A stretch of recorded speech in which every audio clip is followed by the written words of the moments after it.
और वो फ़िक्रमंद रहते हैं। आज हमको ये ऐलान आया वहाँ से कि लखनऊ से कि हमारे मुल्क की चहीती तालीम याफ्ता जिन्होंने लॉ ग्रेजुएशन किया है इकरा हसन, वो मालेगांव तशरीफ़ ला रही हैं बरोज़ जुमेरात 14 तारीख को 14 नवंबर को सुलेमानी चौक में 10 बजे से लेकर 6 बजे से लेकर 10 बजे तक जलसा रहेगा। और वो उम्मीद मैं कर रही हूँ कि मालेगांव शहर जिस तरह अखिलेश यादव की पार्टी से चुन के आने के बाद इकरा हसन संसद में गई, पार्लियामेंट में गई और पहली ही तकरीर में उन्होंने छक्का मारा, वैसे ही मालेगांव शहर की आवाम वो 6 नंबर बटन साइकिल निशान पर दबाकर मालेगांव शहर के लिए एक बेहतर मुस्तकबिल के लिए बाब खोलें। दूसरा ये कि जो अखिलेश यादव के भाई और सांसद धर्मेंद्र यादव वो मालेगांव तशरीफ़ ला रहे हैं। मुसलसल मालेगांव के लोगों के लिए कोशिश हो रही है कि लोग जो हैं वो तब्दीली चाहते हैं, तो वो अपनी बातें रखने के लिए नेशनल लेवल पर भी कोशिशें हो रही हैं। बिलखुसूस मालेगांव शहर की ख़वातीन, जिनमें मैंने देखा जब घर घर में जा रही हूँ तो ख़वातीन में एक जोश है, एक चाह है कि वो तब्दीली की तरफ जा रही है। क्योंकि मालेगांव शहर में अगर डेवलपमेंट 1999 के बाद से बिल्कुल नहीं हुआ तो सबसे बड़ा असरअंदाज इस पर ख़वातीन हुई हैं। चाहे महंगाई का मामला हो, औरतें बहुत परेशान हैं, चाहे खस्ता रोड, गटर और नल के मामले हो।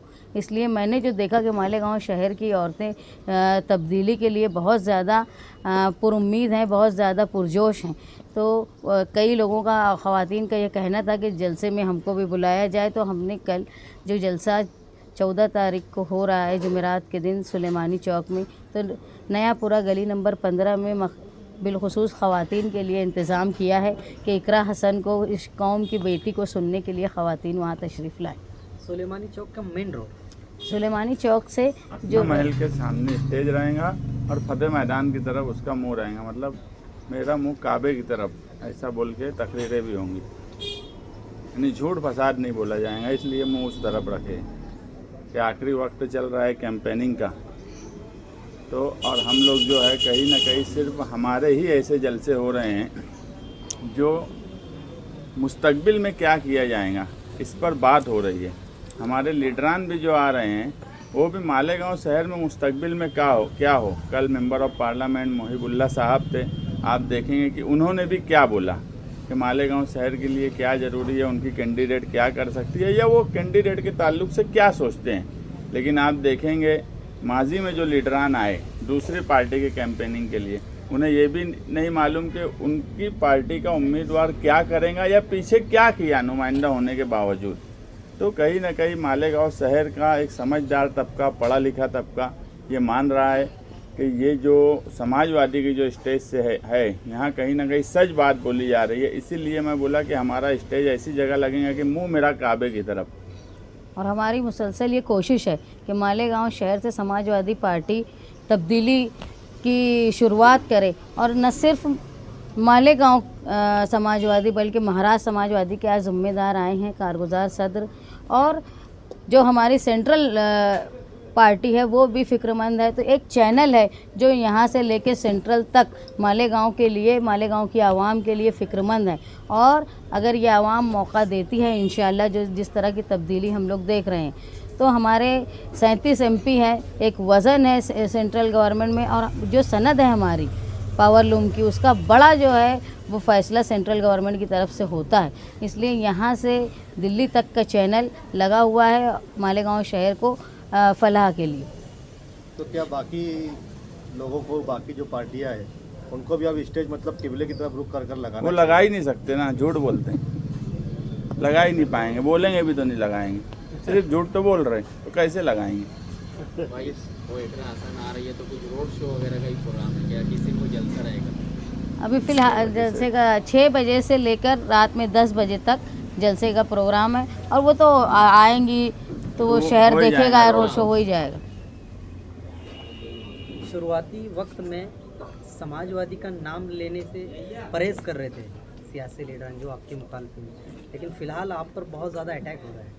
असल में बात ये है कि उनके पास उस वक्त बात ये थी कि वो नज़रअंदाज कर रहे थे। हमको नज़रअंदाज करने की वजह ये थी कि मिली जोड़ वो लोग खेलते थे।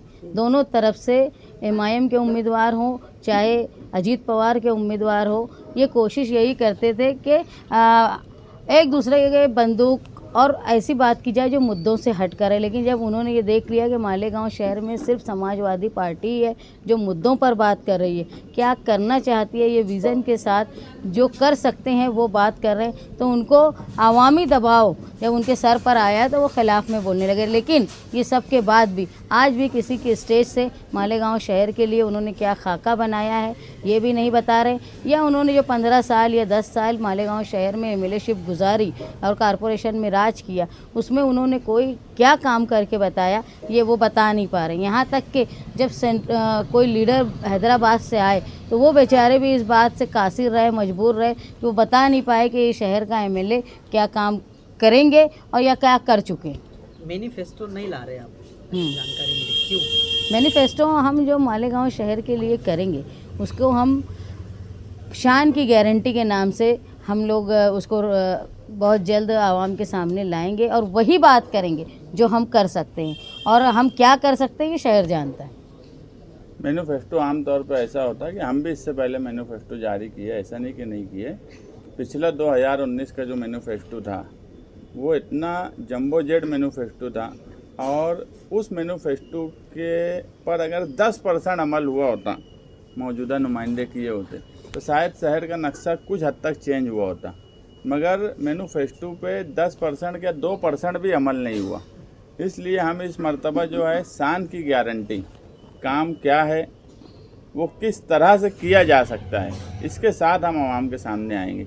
वो गारंटी हम देंगे कि हम कितने वक्त में कौन सा काम करेंगे।